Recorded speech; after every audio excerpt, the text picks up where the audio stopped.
Blood on the floorboards usually meant her father was home.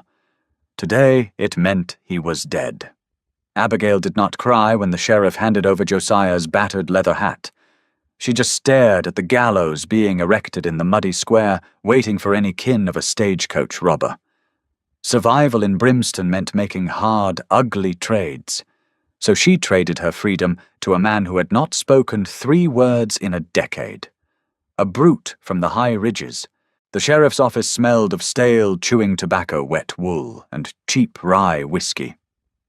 Abigail sat on a splintered wooden bench, her hands folded in her lap. She kept her gaze fixed on the floor. If she looked up, she would have to see the bloodstains on the sheriff's boots, her father's blood. Sheriff Hoyt leaned back in his creaking chair, tossing a heavy brass pocket watch from hand to hand. Josiah's watch. The way the law sees it, Abby, a dog that runs with wolves, is still a wolf. Hoyt said. His voice was thick with phlegm and false sympathy. Your daddy robbed the Union Pacific payroll. 3 men died. You cooked his meals. You washed the gunpowder out of his shirts. That makes you an accomplice. Abigail remained silent. She was 22, but her eyes held the exhausted, flat stare of a woman twice her age. She had spent her entire life moving from one drafty hideout to another, sleeping with a loaded Winchester under her cot, waiting for the law to finally kick the door in. Now the door was broken. Josiah was lying on a slab at the undertaker's, and she was going to swing. I can offer you a cell. Hoyt continued, leaning forward, his breath hot and sour. Or I can let the townsfolk have you. They're riled up. A hanging is good entertainment on a Tuesday. Get to the price, Hoyt. Abigail said. Her voice was raspy, unused to speaking above a whisper. You don't want me dead. You want something. Hoyt smiled, revealing teeth stained brown from tobacco. $50. That's what your daddy owed in damages to the town saloon. You pay it, you ride out of Brimstone, and I forget I ever saw you. $50 might as well have been 50,000. Abigail had nothing. Her father's saddlebags had been picked clean before his body was even cold. She looked at Hoyt's greedy eyes and understood. He knew she didn't have the money. He wanted her indebted to him. He wanted her at his mercy in a town where women without protection disappeared into back-alley brothels or worse. The heavy oak door of the sheriff's office swung open. The hinges screamed. The wind howled through the gap, bringing with it the bitter scent of incoming snow. A man stepped into the room, ducking his head to clear the doorframe. He brought the cold in with him. He was a mountain of a man clad in a heavy buffalo hide coat that made his shoulders look impossibly broad. A thick, untamed beard covered the lower half of his face, blending into hair that curled wildly around his ears. He smelled of pine sap, wood smoke, and tanned leather. His eyes, peering out from beneath the brim of a slouch hat, were the color of slate. Cold. Unforgiving. He didn't look at Abigail. He walked straight to Hoyt's desk. Every step was deliberate, heavy, but entirely silent on the floorboards. He reached into his deep coat pocket and pulled out a leather pouch. He tossed it onto the desk. It hit the wood with a heavy metallic thud. Hoyt blinked, startled by the intrusion. "What's this, Hayes?" $50, the man said. His voice was a low rumble like boulders grinding together at the bottom of a river. Hoyt opened the pouch, his fingers trembling slightly as he spilled heavy gold and silver coins onto the desk. He counted them, his brow furrowing. "This is $50 all right. But what for?" Caleb Hayes turned his head slowly and looked at Abigail. His expression did not change. He didn't look at her with lust or pity or anger. He looked at her the way a man assesses a horse before a long, punishing ride, assessing her bones, her stamina. Her Caleb said. Hoyt laughed, a sharp, barking sound.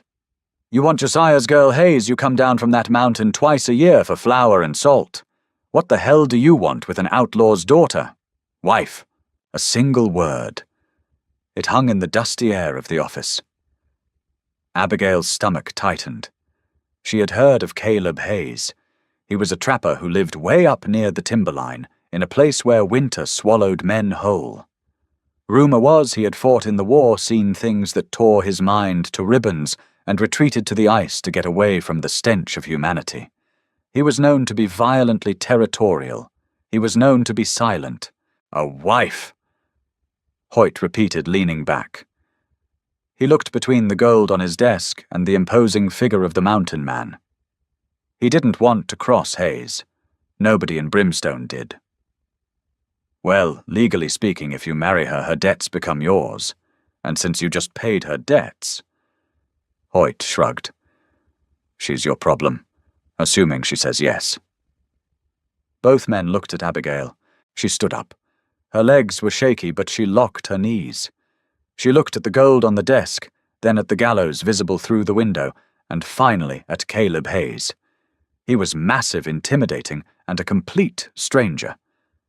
But he wasn't Hoyt, and he wasn't a hangman's noose. Cynicism was her only armor. Men always wanted something. Her father had wanted a cook and a sentry. Hoyt wanted a helpless victim. Caleb Hayes wanted a beast of burden for his cabin before the snows hit.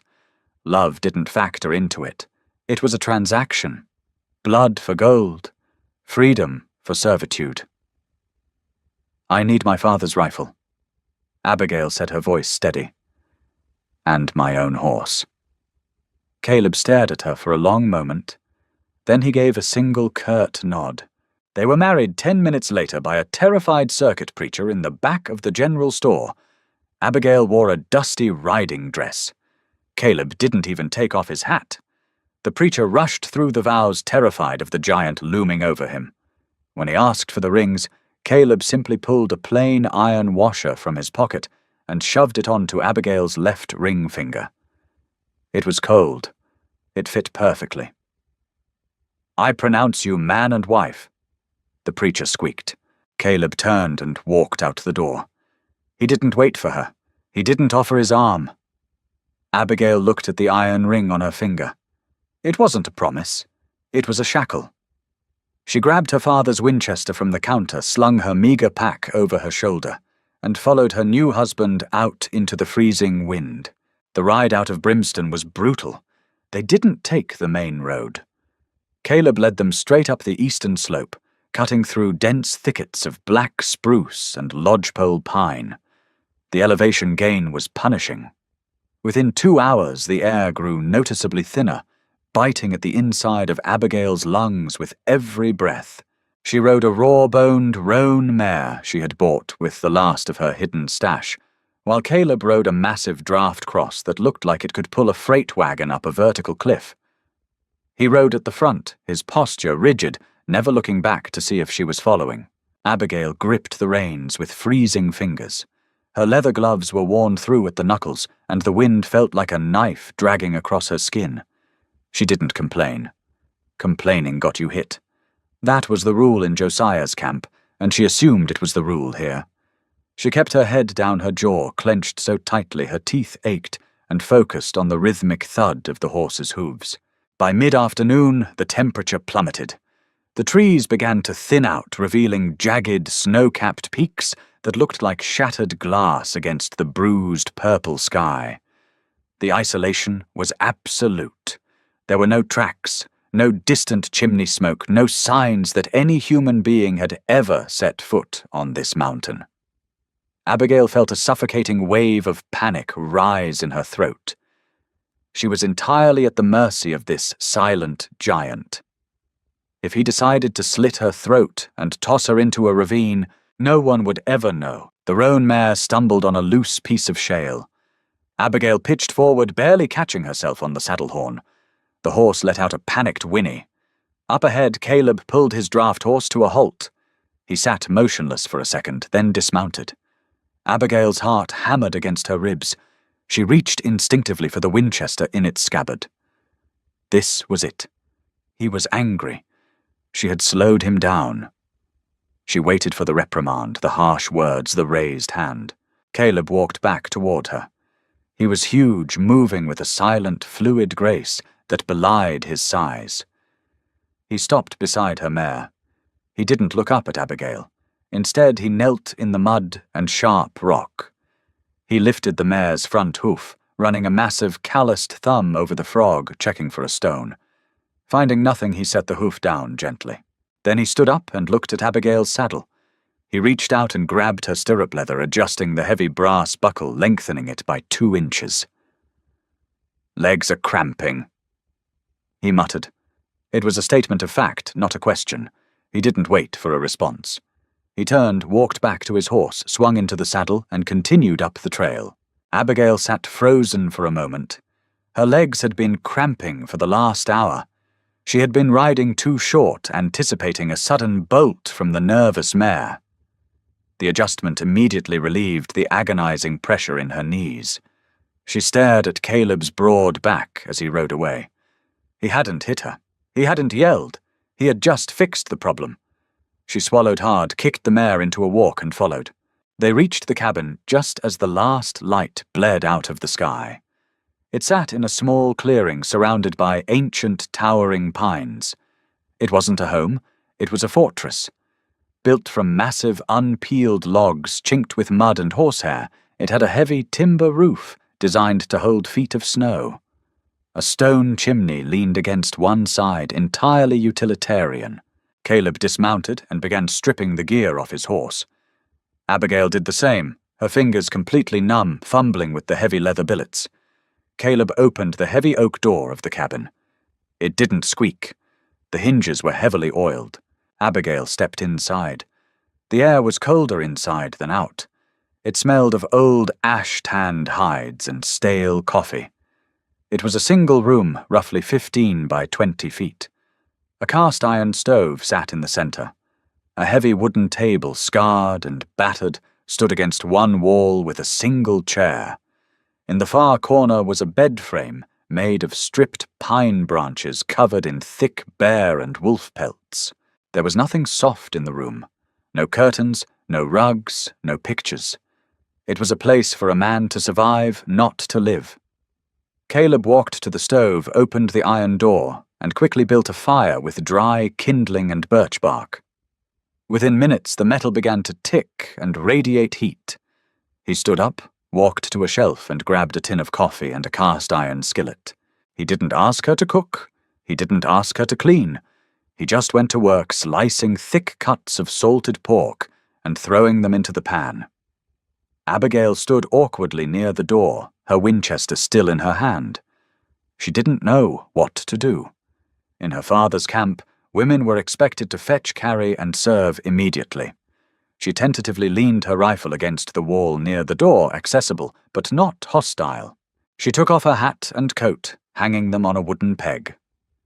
She walked over to the table and sat in the single chair. Caleb brought 2 tin plates over. He set one in front of her. It was piled high with sizzling, greasy pork and a hardtack biscuit. He took his own plate and sat on a wooden crate opposite her. They ate in silence. The only sound was the crackle of the fire and the scrape of tin forks. Abigail chewed the tough meat, her eyes darting to Caleb every few seconds. He ate methodically, staring at the wall. When they finished, Abigail moved to take his plate to the wash basin. "Leave it," Caleb said. Abigail froze.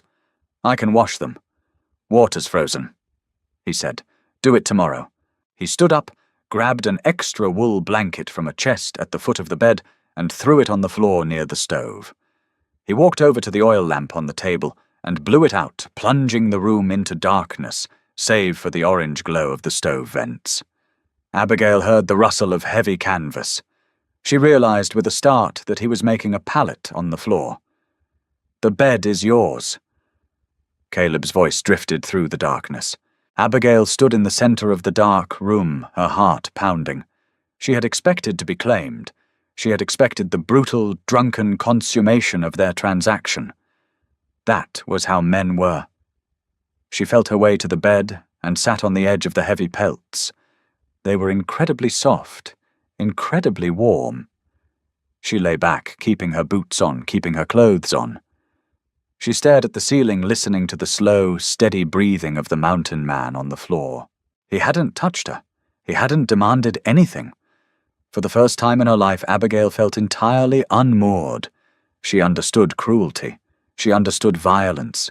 She didn't understand this. 3 weeks passed. The mountain did not care about their marriage, nor did it care about the awkward tension inside the cabin. It only cared about winter, and winter was coming fast. Abigail learned quickly that survival here was a full-time occupation. There was no time for brooding. There was wood to chop meat, to smoke hides, to scrape, and water to haul from the half-frozen creek a quarter-mile away. She threw herself into the work. She refused to be a burden. If she was a burden, she was expendable. That was the outlaw way. She woke before dawn, relit the stove, and had coffee boiling before Caleb even stirred from his pallet on the floor. They moved around each other like ghosts in the small cabin. Caleb spoke rarely. When he did, it was strictly utilitarian. Pass the salt. Snow's coming. Need more wood. He never asked about her past. He never mentioned brimstone. He just existed a silent force of nature alongside the wind and the pines. Abigail watched him. She noticed the way he checked the perimeter of the cabin every night before dark, a habit born of a man who expected an ambush. She noticed the deep, jagged scar that ran from his left collarbone down into his shirt, a remnant of a blade or a bayonet. And she noticed that despite his massive size, he was startlingly gentle with his hands. She saw him spend 2 hours carefully carving a splint for a trapped rabbit's broken leg before setting it loose again. He was a contradiction, a killer's body with a monk's demeanor. One afternoon, the sky turned the color of bruised iron. The temperature dropped 20 degrees in an hour. Caleb came through the door carrying a massive load of split pine. He dropped it hard into the wood box. "Storm," he said, shaking the first flakes of snow from his heavy coat. "A bad one. We don't go out for 3 days. Maybe 4. Abigail nodded. She had survived blizzards in the foothills, but the high Rockies were different. By nightfall, the wind sounded like a freight train roaring over the roof. The heavy logs of the cabin groaned in protest. The snow piled up against the single window, burying them in darkness. They were trapped. 15 feet by 20 feet. No escape. The tension in the room grew thick. Without the chores to distract them, the silence became deafening. Abigail sat at the table, a pile of torn wool in front of her. She was trying to mend one of Caleb's heavy winter shirts, her fingers clumsily maneuvering a bone needle. She wasn't a seamstress. She was a shooter. She jabbed the needle hard into the thick fabric mist and drove the sharp point deep into the fleshy part of her thumb. She hissed, dropping the shirt. Blood welled up instantly dark and thick. She swore under her breath, wrapping her hand in a rag, trying to hide the mistake. Showing pain was showing weakness. Across the room, Caleb looked up from the harness he was oiling. He set the leather down and stood up. He walked over to the table. Abigail instinctively pulled her hand back, her shoulders tensing. She expected him to mock her clumsiness. Caleb reached out. He didn't grab her wrist. He just held his massive scarred hand open palm up, silently asking her to offer hers. Abigail hesitated. She looked at his slate-grey eyes. They were unreadable, but they weren't angry.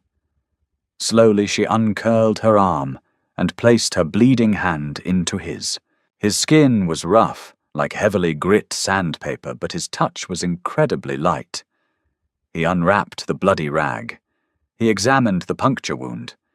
Then he turned and walked to the small wooden box where he kept his medical supplies.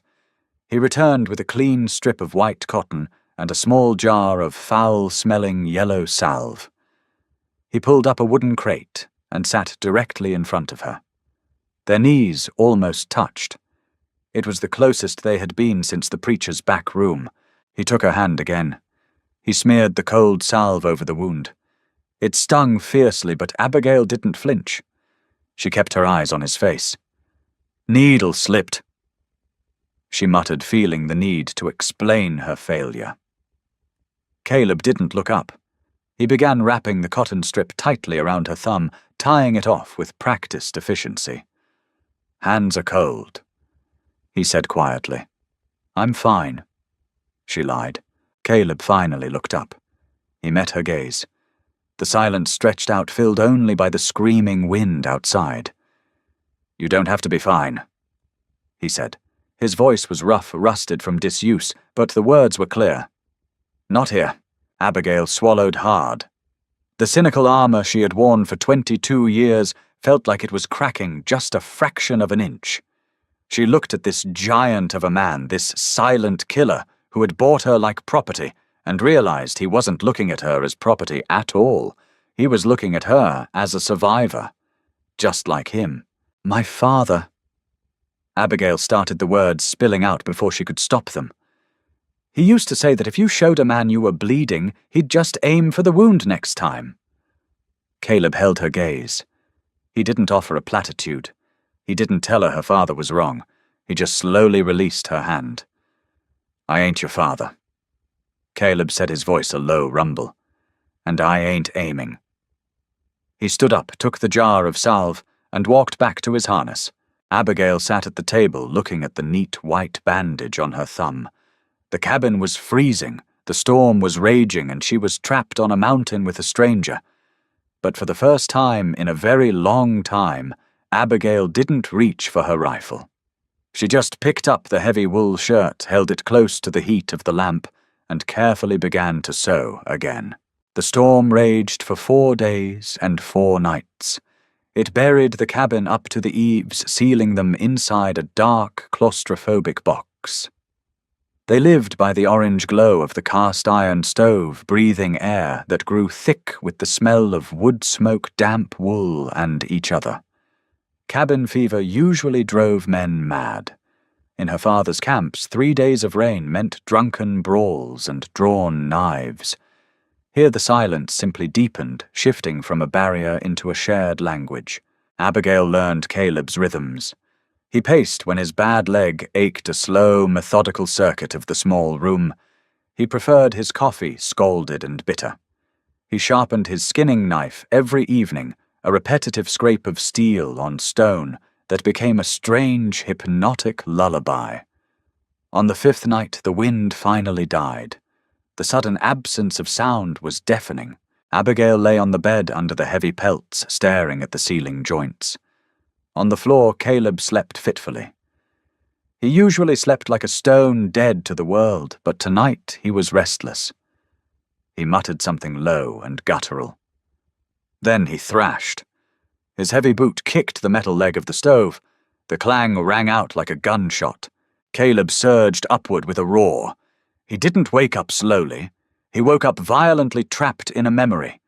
He threw the heavy canvas blanket off his massive hands, grasping at the empty air, searching for a rifle, a throat, a lifeline. "Get down!" He shouted, his voice cracking with a raw, desperate panic. "Incoming, get down!"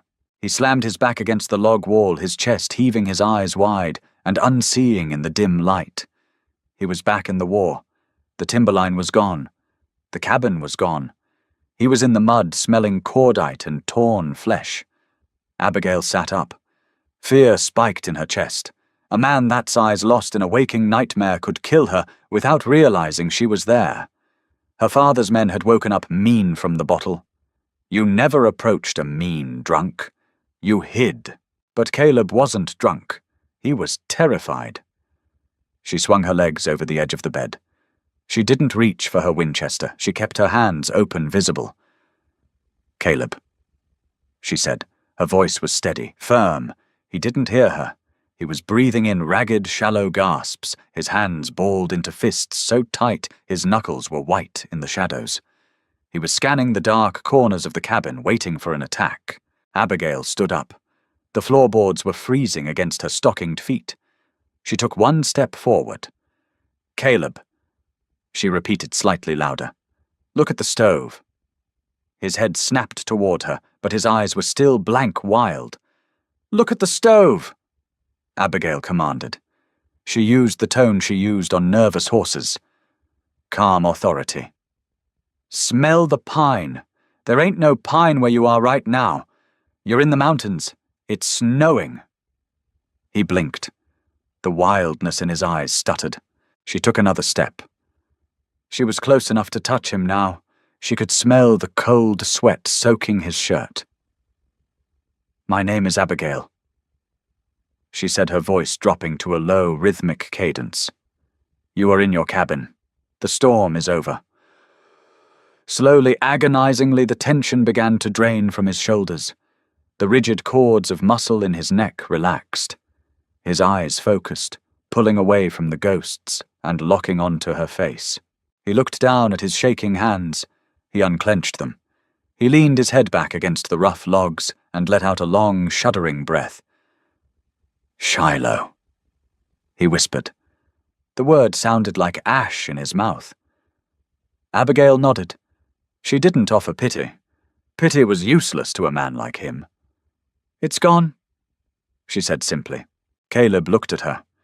He saw her standing barefoot on the freezing floor, her thin nightdress offering no protection against the cold, putting herself in striking distance of a man having a violent fit. He didn't say thank you. He didn't apologize. He just reached out, gripped her shoulder gently with one heavy hand, and guided her back towards the bed. "Floor's cold," he muttered. He walked back to his pallet, pulled the canvas up, and lay down. He didn't thrash again. The next morning when Abigail woke, Caleb was already gone. The heavy door was cracked open, letting in a blinding shaft of sunlight reflecting off the snow. She walked outside. Caleb had spent the morning shoveling a path to the woodpile and the creek. He was currently standing near the tree line chopping wood with a rhythmic, powerful swing. Abigail watched him. The transaction was over. The bargain made in the sheriff's office had expired the moment he let her see his ghosts, and the moment she refused to run from them. They weren't strangers anymore. Winter held on for another month, fighting a losing battle against the lengthening days. When the thaw finally came, it was violent. The mountain shed its snow in massive roaring avalanches that shook the cabin's foundation. The creeks swelled into raging torrents of muddy, freezing water. Spring brought a different kind of hunger. The salt pork was gone. The hardtack was dusty and stale. They needed fresh meat. Caleb was busy repairing the roof, which had suffered under the weight of a late April blizzard. Abigail took her father's Winchester and headed down the eastern slope, looking for deer moving up from the valleys, to graze on the new chutes. The air smelled of wet earth and pine needles. The mud sucked at her boots, making every step a chore. She moved quietly, a skill honed from years of slipping past federal marshals and angry posies. She tracked a small buck for 2 miles, finally catching it in a clearing near a swollen stream. She dropped it with a single shot to the heart. It was a clean kill. She gutted the animal quickly, her hands slick with hot blood, tying the legs together to hoist it over her shoulders for the brutal hike back. She went to wash her hands in the stream. The water was numbing. As she crouched by the bank, scrubbing the blood from beneath her fingernails, she saw them. Tracks. Not deer. Not bear. Not Caleb's smooth-worn moccasin boots. These were heavy leather boots with a pronounced heel. Riding boots, 3 sets of them. They were fresh, the mud still oozing slowly into the deep impressions. Beside the boot prints were the unmistakable crescent shapes of iron horseshoes. Brimstone didn't send men up this high in the spring. Trappers moved alone, not in packs of 3. Abigail knelt over the tracks. She traced the edge of one boot print. A distinct notch was missing from the heel. Her blood ran colder than the mountain water. She knew that boot. It belonged to Dutch Vander. He was her father's second-in-command. A ruthless, smiling man who liked his whiskey cheap and his cruelty slow. Dutch had been the one to tip off the sheriff about Josiah's location. He had sold her father out for a pardon, and now he was up here. Dutch didn't want revenge. He wanted the Union Pacific payroll map. Josiah had hidden the stolen gold before the posse caught him. Dutch believed Abigail knew where it was. She stood up. The deer meat was suddenly meaningless. She grabbed her Winchester, levered around into the chamber, and ran. She abandoned stealth. She tore through the underbrush, her lungs burning branches whipping across her face and tearing at her clothes. if they found the cabin before she did, if they caught Caleb unaware on the roof. She burst into the clearing, gasping for air. Caleb was standing by the wood chopping block, an axe resting easily in his hand. He took one look at her pale, scratched face, and the blood on her clothes, and his entire demeanor shifted. The quiet trapper vanished. The soldier from Shiloh returned. 3 riders. Abigail panted, doubling over her hands on her knees. Coming up the eastern draw. It's Dutch Vander, my father's gang. Caleb didn't ask questions. He didn't ask what Dutch wanted. He simply dropped the axe and walked swiftly into the cabin. Abigail followed. Caleb was already pulling a heavy Sharps buffalo rifle from under the bed. He tossed Abigail a canvas bandolier heavy with .44 caliber rounds for her Winchester. "They track you?"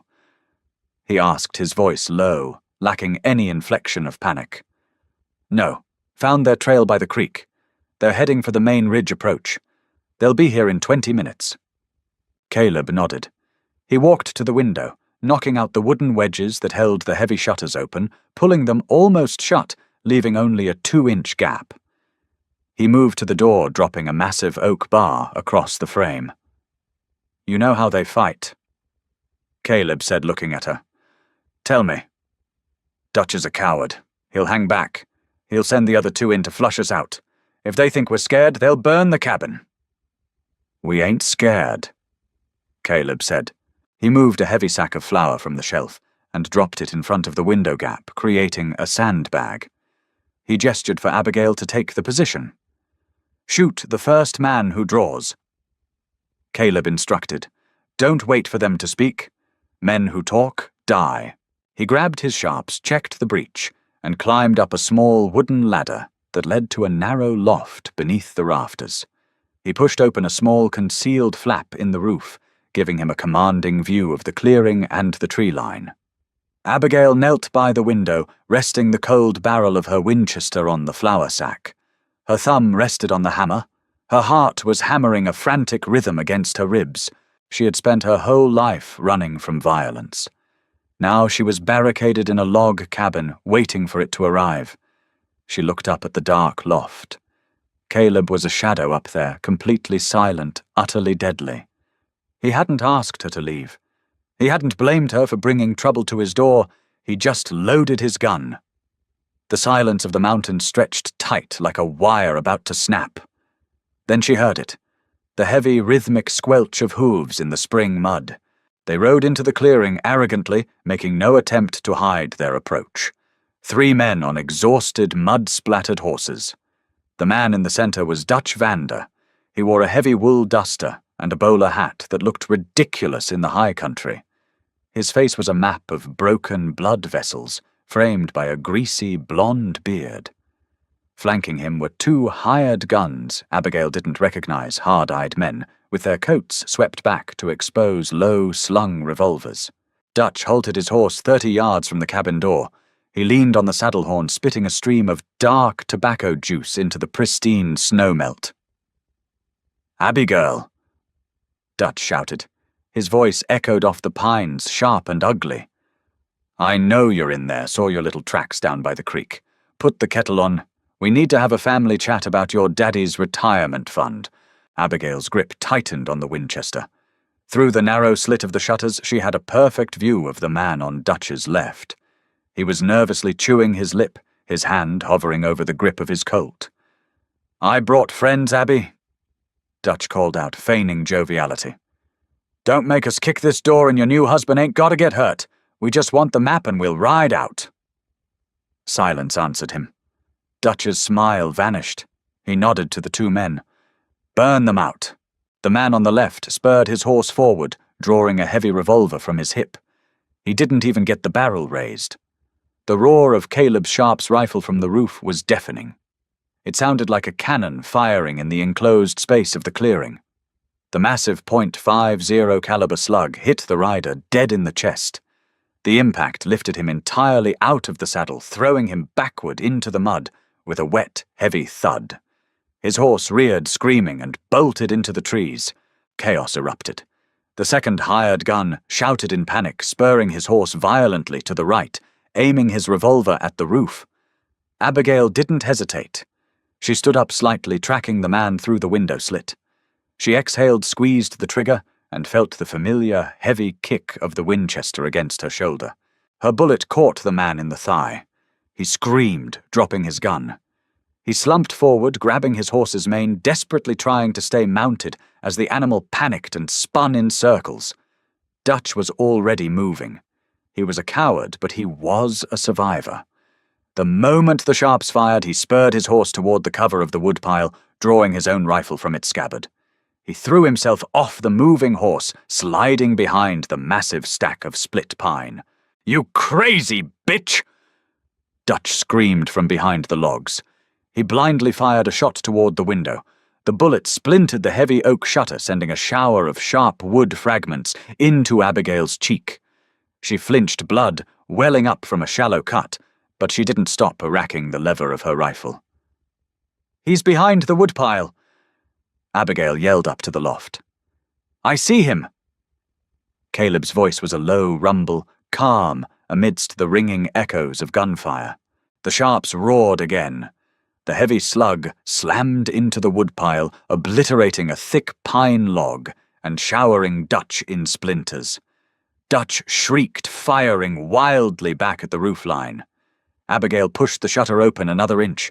She could see Dutch's boot protruding from the edge of the woodpile.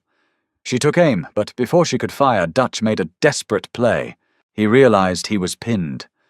The man on the roof couldn't hit him solidly through the wood, but he couldn't stay there forever. Dutch pulled a glass bottle from his duster lamp oil. He stuffed a rag into the neck, struck a match on his boot heel, and lit it. He was going to throw it at the dry, winter-brittle thatch of the cabin's porch overhang. "He's got fire!" Abigail screamed. Dutch stepped out from cover, his arm cocked back to throw. He never completed the motion. Abigail's Winchester cracked. The bullet shattered the glass bottle in Dutch's hand. The burning rag met the exploding lamp oil. A sheet of liquid fire engulfed Dutch's right arm and chest. He dropped his rifle, howling in absolute agony, batting at the flames, consuming his heavy wool coat. He stumbled blindly out into the open mud of the clearing, a screaming torch. Caleb didn't let him suffer. The Sharps boomed a third time. Dutch's head snapped back, and he collapsed face first into the freezing mud. The fire sputtered and died, suffocated by the wet earth. The clearing fell deathly silent, save for the frantic whinnying of the riderless horses in the distant trees. Abigail stayed frozen by the window, the barrel of her rifle smoking. Her hands were shaking violently.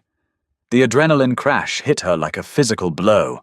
Her ears were ringing so loudly she could barely hear her own breathing. She heard the heavy thud of Caleb's boots coming down the ladder. He walked over to the door, lifted the heavy oak bar, and stepped outside. Abigail slowly stood up and followed him, her legs feeling like water. The spring sun was high and bright, making the blood in the mud look impossibly red. Caleb walked over to the man he had shot first. Dead. He walked over to Dutch. Dead. The third man had vanished into the timberline, bleeding from the leg.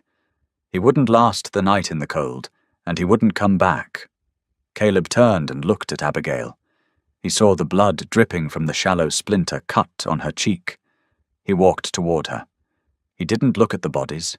He only looked at her. He reached out, taking a clean kerchief from his pocket, and gently wiped the blood from her face. His hand was steady. "You hold your ground," Caleb said softly. It wasn't a compliment. It was a recognition of fact. An acknowledgement of an equal. Abigail leaned into his touch just for a fraction of a second. She looked at the bodies of the men who had come to take her life, and then at the massive, quiet man who had stood beside her to defend it. "I'm done running." Abigail said, her voice raspy but firm. "This is my home." Caleb lowered the kerchief. The faintest ghost of a smile touched the corners of his eyes beneath the heavy brim of his hat. "I'll get a shovel," he said. The ground was a liar. On the surface, the spring sun had turned the topsoil into a thick, sucking mud. But 2 feet down the mountain held on to winter with an iron grip. The earth was a frozen matrix of granite chunks and ice-hardened clay. Caleb swung the heavy iron pickaxe. The metal sparked against a buried stone, sending a sharp, percussive crack echoing through the pines. He grunted, adjusting his grip, and swung again. Abigail stood at the edge of the growing pit, leaning on a long-handled shovel. Her arms burned. Blisters had formed, popped, and reformed on her palms. She watched Caleb work. His shirt was soaked with sweat clinging to the thick slabs of muscle across his back. His left leg, the bad one, was heavily favored. He wasn't indestructible. The frantic violence of the morning and the brutal labor of the afternoon were wearing him down.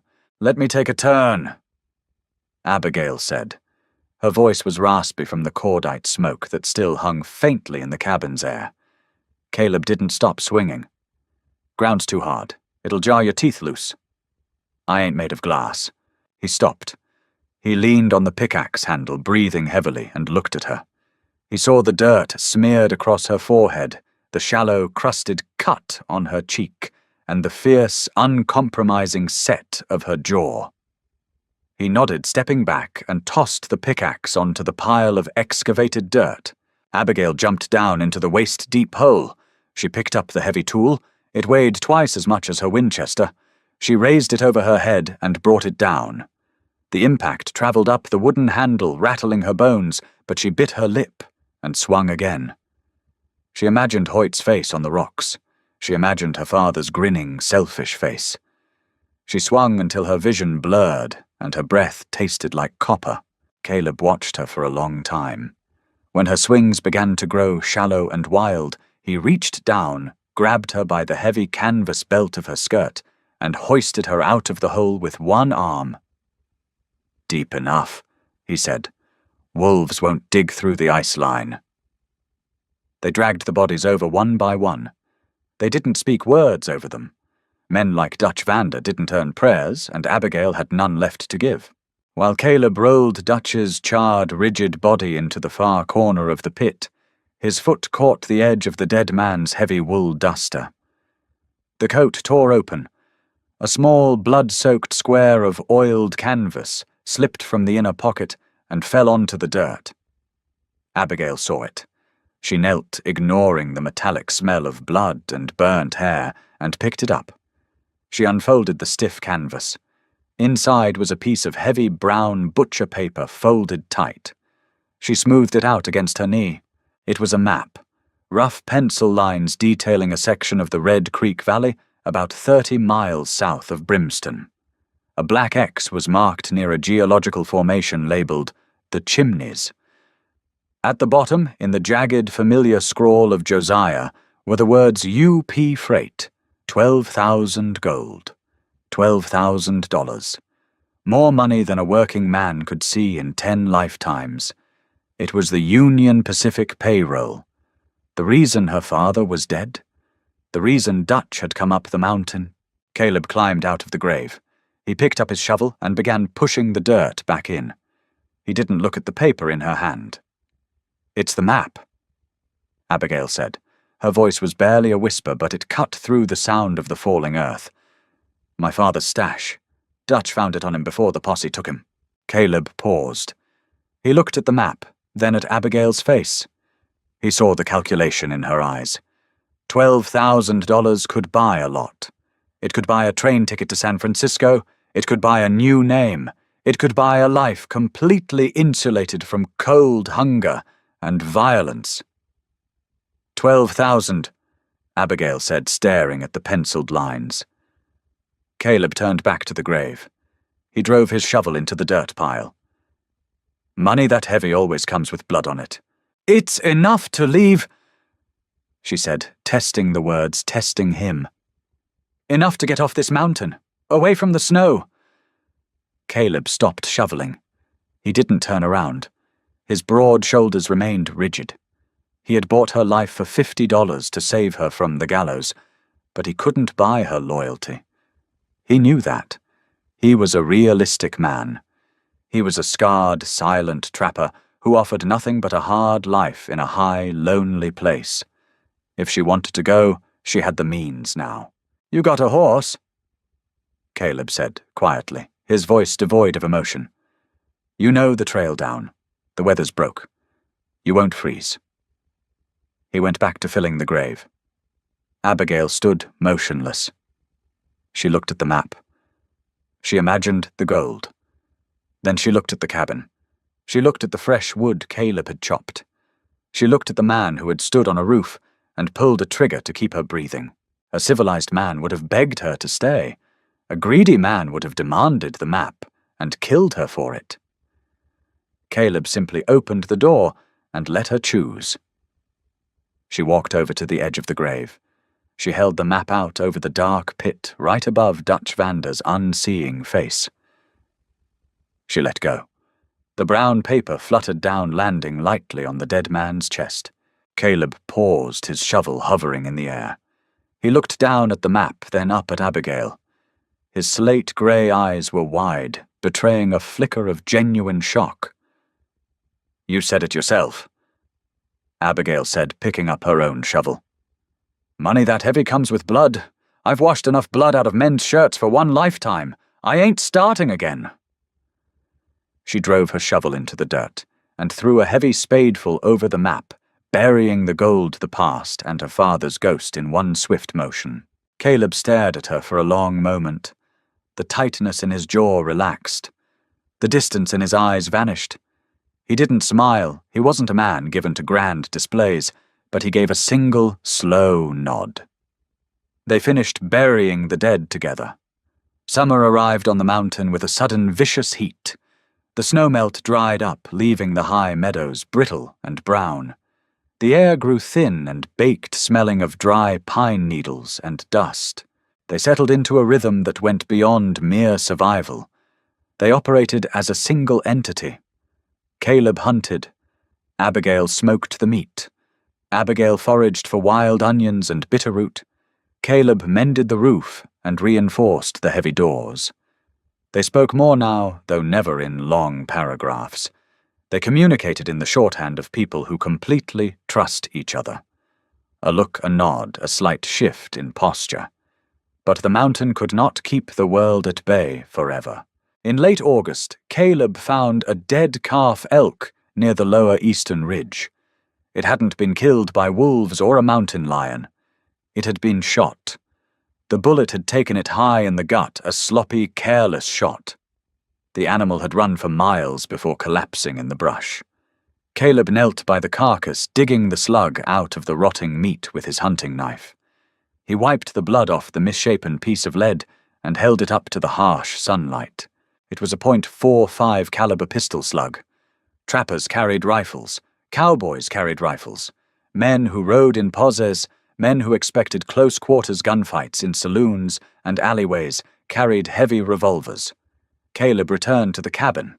He walked through the door and tossed the lead slug onto the scarred wooden table. It hit the wood with a heavy thwack. Abigail was kneading dough. She stopped wiping her flour-covered hands on her apron. She looked at the bullet, her stomach plummeting. She knew exactly what it meant. "How many sets of tracks?" she asked. "4," Caleb said, walking over to the Winchester, leaning by the door and checking the action. "Horses are heavily shod, riding in a straight line, sweeping the draws. They ain't hunting game. They're hunting a cabin." "Hoyt!" Abigail breathed. Sheriff Hoyt wasn't a fool. Dutch Vander and his men had disappeared into the high country and never come back. Hoyt knew about the $50 Caleb had paid. He knew Caleb took Josiah's daughter. Hoyt, greedy and patient, had put the pieces together. He had waited for the snow to melt, gathered a posse of deputies who didn't ask questions, and come to collect the $12,000 he believed Abigail was hiding. "They'll be here by nightfall," Caleb said. He pulled the heavy sharps from under the bed and began stuffing brass cartridges into a canvas bandolier. "We fight them here," Abigail said, reaching for her rifle. "We did it before. Dutch was a drunk and a fool," Caleb countered, strapping the bandolier across his massive chest. "Hoyt is law. He brings deputies. They won't charge the clearing. They'll set up on the ridge. They'll wait until dark, and they'll burn us out while covering the door. We stay in this box, we die." Abigail looked around the small cabin. It had become her sanctuary. The thought of losing it made her throat tight with rage. "So what do we do? Run?" "No," Caleb said. He looked at her. His eyes cold and flat. The soldier was back. "We hunt." They left the cabin within the hour, taking only their rifles, ammunition, and canteens. They didn't take the horses. Horses were loud and large targets. They moved on foot, slipping into the dense pine forest like shadows. Caleb knew the mountain the way a man knows the lines on his own palms. He led her away from the main trails, moving parallel to the approach Hoyt's men would have to take. The heat was oppressive. Flies buzzed relentlessly in the still air. 2 hours later, they heard them. The sound of breaking brush and men cursing heavily. Caleb dropped to a crouch, gesturing for Abigail to do the same. They crept to the edge of a steep granite drop-off. Below them was a narrow, rocky draw that funneled toward the eastern ridge approach. 4 riders were making their way up the draw.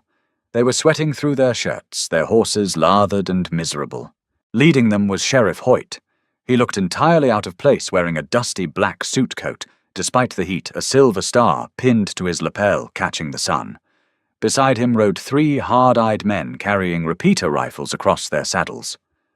"I'm telling you, Sheriff," one of the men grumbled, wiping his neck with a dirty bandana. "This is a fool's errand. The girl probably slipped down the other side of the pass months ago. She didn't—" Hoyt snapped, his voice carrying clearly up the rocky walls of the draw.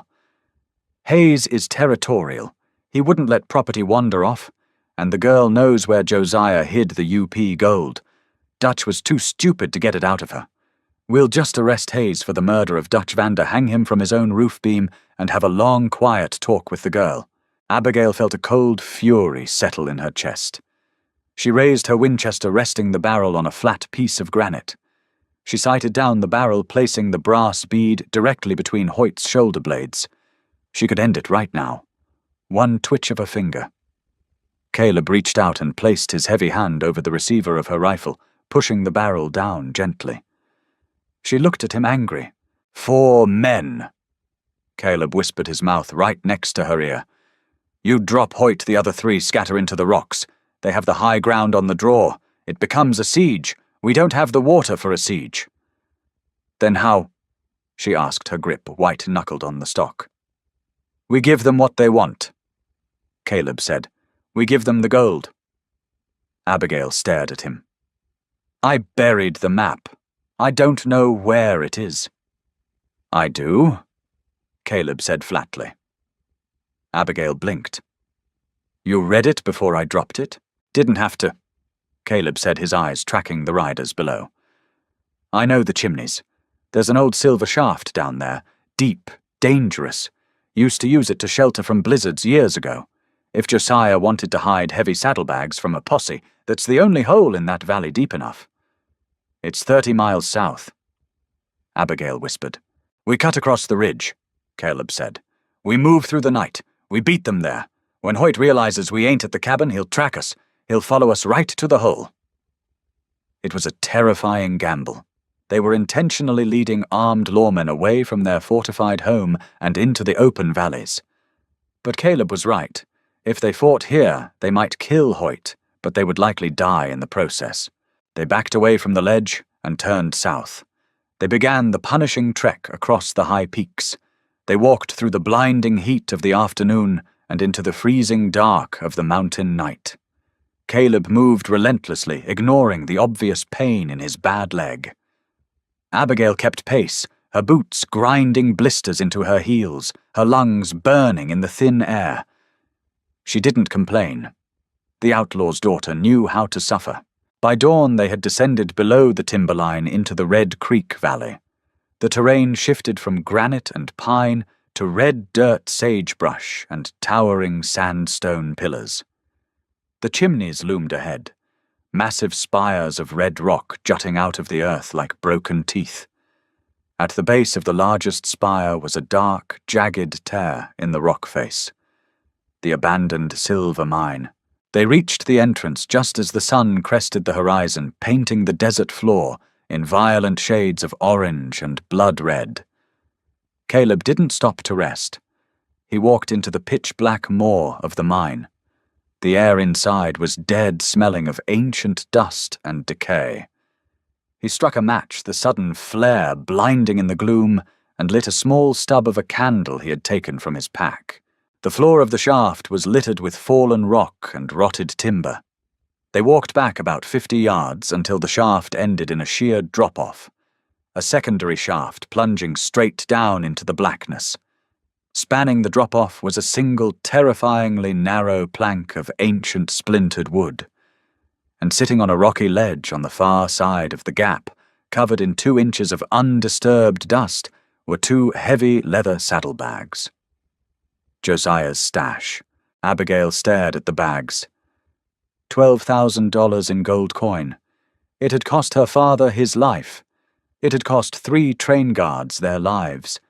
It had brought a war to Caleb's mountain. "It's real," she whispered. "Don't matter if it's real," Caleb said, blowing out the candle. He drew his hunting knife. "It's bait." They waited in the valley's oppressive heat for 2 days. They hid among boulders above the mine entrance, drinking sparingly. They watched the northern trail. That afternoon, a dust cloud appeared. Hoyt and his men rode into the shadow. They looked exhausted. Their horses stumbled. Hoyt dismounted, drawing his revolver.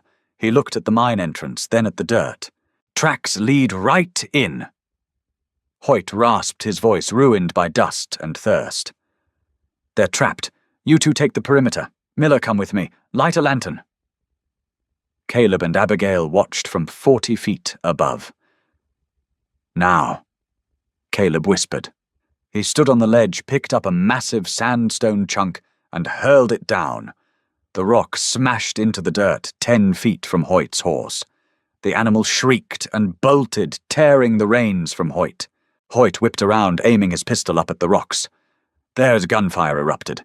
The 2 perimeter deputies fired their repeaters wildly at the ledge. Bullets chipped the sandstone, sending deadly shards of rock flying. Caleb ducked back. "Stay down," he ordered Abigail. He brought his heavy rifle to his shoulder, pivoting around the edge of a boulder. The booming roar of the buffalo gun echoed off the sandstone spires like thunder. The shot caught one of the perimeter deputies in the shoulder, spinning him violently to the ground. "Spread out!" Hoyt screamed, scrambling for cover near the mine entrance. "Keep them pinned." The remaining uninjured deputy and the wounded man laid down suppressive fire. Bullets snapped over Caleb and Abigail's heads like angry hornets. The sheer volume of lead tore their cover apart. "We need to move," Caleb grunted, reloading with mechanical efficiency. "They're going to flank us. I have an angle on the mine entrance," Abigail said. She pressed her cheek against the hot rock, peering through a narrow gap, her Winchester sighted on the space where Hoyt had vanished. "Wait for him to break cover," Caleb said. He leaned out to fire again. As he did, a bullet from the ridge ricocheted off the boulder next to his head. The flattened piece of lead spalled, sending a jagged fragment tearing through the thick muscle of Caleb's left bicep. Caleb flinched. A sharp hiss escaped his teeth. The heavy rifle slipped from his grip, clattering against the rock. Blood instantly bloomed hot and dark, soaking his sleeve. "Caleb!" Abigail abandoned her angle, scrambling toward him. "I'm fine," he growled, grabbing his arm. His face went pale beneath the dirt. "Don't break your line of sight." It was too late. Seeing Caleb drop his weapon, Hoyt made his move. He didn't run away. He ran directly into the dark entrance of the mine. "He's going for the bags," Abigail realized. Hoyt was willing to risk the dark and the drop-off to get his hands on the gold before the gunfight ended. Abigail looked at Caleb. His arm was useless. The deputies were laying down heavy fire, keeping them pinned. If Hoyt got the gold, he wouldn't leave. He would wait inside until the deputies killed them or they died of thirst. She made a choice. It wasn't the choice of a scared girl from Brimston. It was the choice of a mountain woman. "Cover me," Abigail said. She didn't wait for Caleb to argue. She grabbed her Winchester, leaped up from the rocks, and sprinted down the steep shale path toward the mine entrance. "Abigail!" Caleb roared. He grabbed his Colt revolver with his good hand and began firing blindly to keep the deputies' heads down. Abigail hit the valley floor running. Bullets kicked up red dust at her heels. She ignored them. She kept her eyes locked on the hole. She threw herself through the entrance, rolling hard onto the dusty floor of the mine tunnel.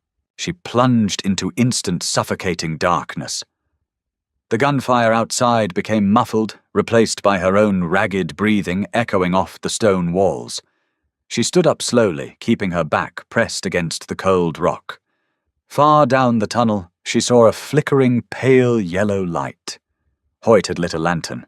Abigail moved forward, silent in her soft-soled boots. She crept closer. The faint light illuminated the cavernous room at the end of the shaft. Hoyt stood at the edge of the chasm. The sickly yellow glow revealed the narrow, rotting plank spanning the gap. On the other side sat the saddlebags. Hoyt stepped onto the narrow plank. The ancient wood groaned. Abigail stepped out from the shadows into the lantern light. She raised her Winchester. "Step back, Hoyt," she said. Her voice was terrifyingly calm. Hoyt froze. He slowly turned his head. "Little Abby, play an outlaw just like Daddy." "Drop the gun," she commanded. Hoyt sneered. "You won't shoot. I fall the lantern falls. You'll never get that gold in the dark." "That's the idea," Abigail said. Hoyt whipped his revolver up. Abigail squeezed the trigger. The Winchester's report was deafening. The muzzle flash illuminated the cavern. The heavy bullet struck Hoyt directly in the chest. He didn't scream. The force pushed him backward. His arms flailed the lantern, slipping from his grasp. Abigail watched as Sheriff Hoyt, the light, and the gold tumbled into the black void. Silence returned. Abigail turned and walked blindly back to the light. The gunfight was over. The deputies had fled. Caleb sat against a boulder, a tourniquet tight around his bleeding arm. "Gold's down the hole," she said. Caleb wiped soot off her cheek. "Let it rot." Days later they reached their cabin.